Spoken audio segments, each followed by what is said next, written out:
Alright, welcome to today's deep dive into Deathgorge and a further sneak peek into the Cyreni's Razor warband. This is the Idoneth Deepkin, is it? So, we see here a close-up of Cyreni and the other fighters. So we have Cyreni, we have the Fistakov octopus, and we have the two thralls, which are very similar in pose and also very similar in fighter cards. Here it says, boy, oh boy, very punny. Cyreni's races are on the way, so it's time to talk about their capabilities. The races are a versatile warband with strong abilities, some unique mechanics, a wizard, and even a giant undersea ally, Cyreni. To aid them in battle, all in all, they are a reliable warband that rewards careful positioning, clever manipulation of the battlefield, and outfoxing enemy fighters. On the flip side, they are still elves and can be fragile if caught out of position, so let's see what we can make of them. Sink or swim. Cyreni's races have reliable damage dealing characteristics. Each fighter comes with a perfectly average attack action. That doesn't sound very exciting, but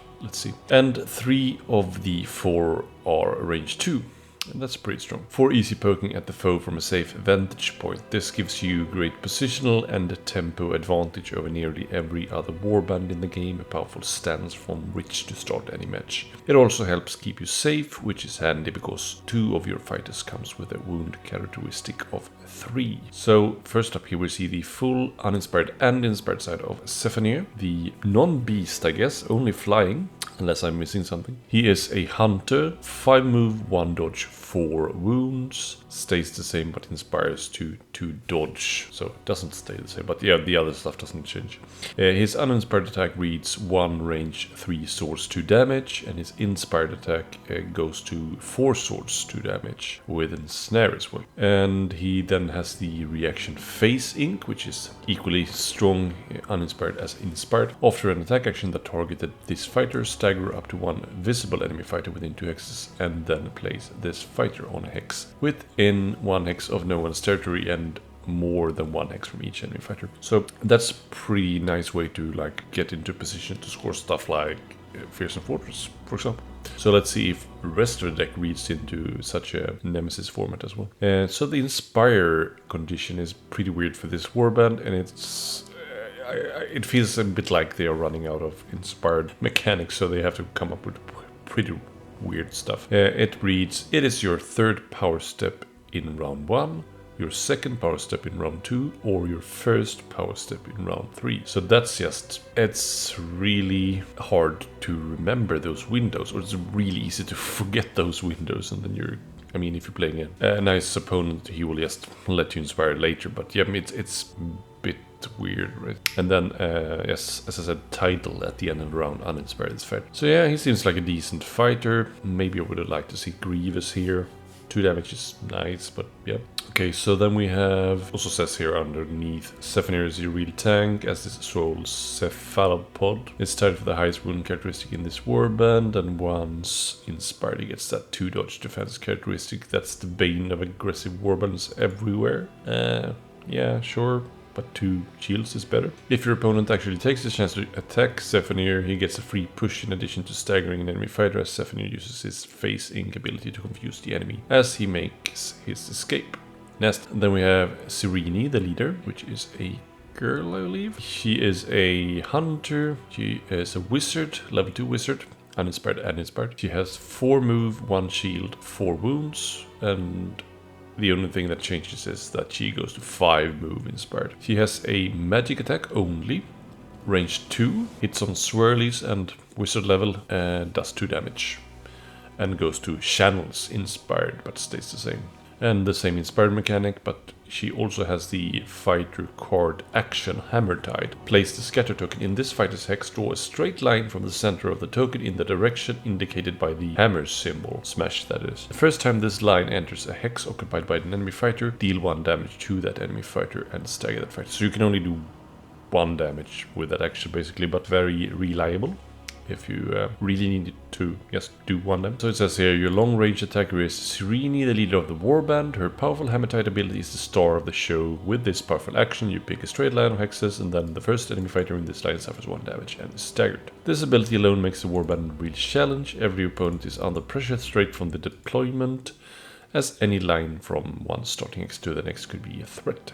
Finally, we go to the baseline fighters, Alathir and Renglaith. You'd be forgiven for thinking they are a little basic, but once inspired, everything changes. Their attack actions are incredible, from 2 damage with Scything, ready access to cleave, and with the dreaded range 2 damage 3 profile. These thralls are exceptional. It doesn't stop there, as they even gain a moderate increase in defensive capabilities. These fighters make your warband supremely reliable with the right tool always on hand.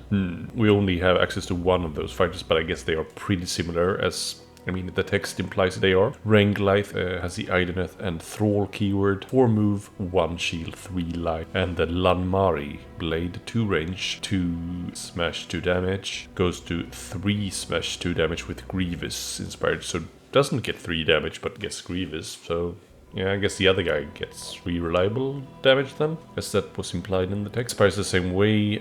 Inspired, Renglaith gains the Unshakable, which I then also think the other fighter gets then. It means that rolls of dodge are successes in this fighter's defense roll. So basically the same as Amis and Rastus gets inspired for the Stormsize Curse Breakers. So then we have also 4 cards that are shown here. As for the deck, cards like Countercurrent, Lurking Presence, Great Wake, and Eerie Distortion all have straightforward applications, but with a bit of attention can provide great dividends for clever and careful plays. So first up we have Countercurrent, which is a spell reaction. Play this after an enemy fighter's move action. If cast, choose a friendly fighter not adjacent to that enemy fighter. The chosen fighter makes a move action that must end within 2 hexes of that enemy fighter. It's fairly reliable. Cast right on 2 magic dice to get 1 channel. Enemy fight move actions will happen a lot, so the trigger won't be absent. It's basically as one fighter that I can cast it, but it's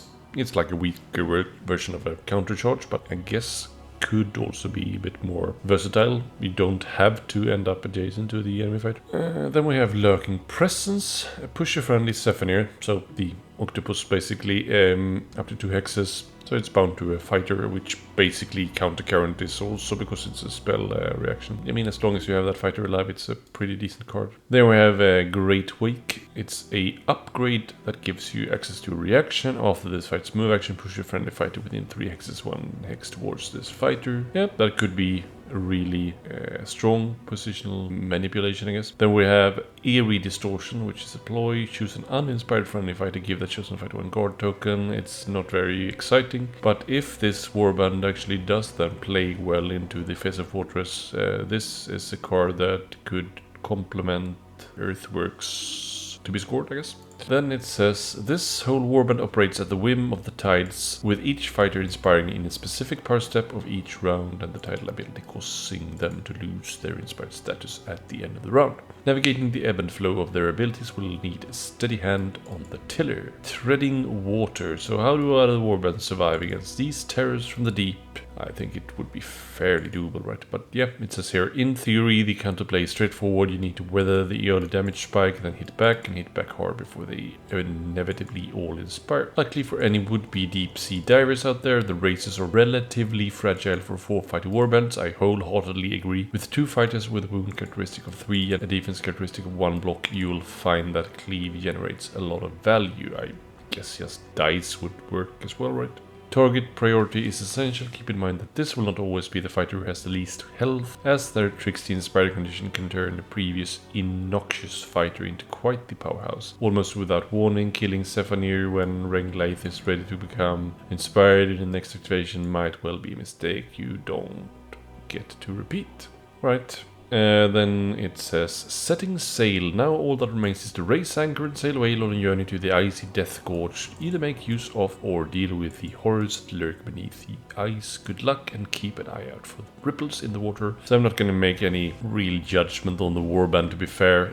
I'm probably more excited about the Slaanesh warband. The models are pretty decent here. I really like the octopus or cephalopod or whatever it was called. But the other guys feel pretty bland. Compared to other things, these are, they're good models, but It just doesn't hold up to Elethians, in my opinion. And the warband so far does not look as good either, but I've been wrong before, because before seeing the whole deck is super important to make that judgment call, and we see very little of it here. So, yep, that's it for today. Take care. Bye.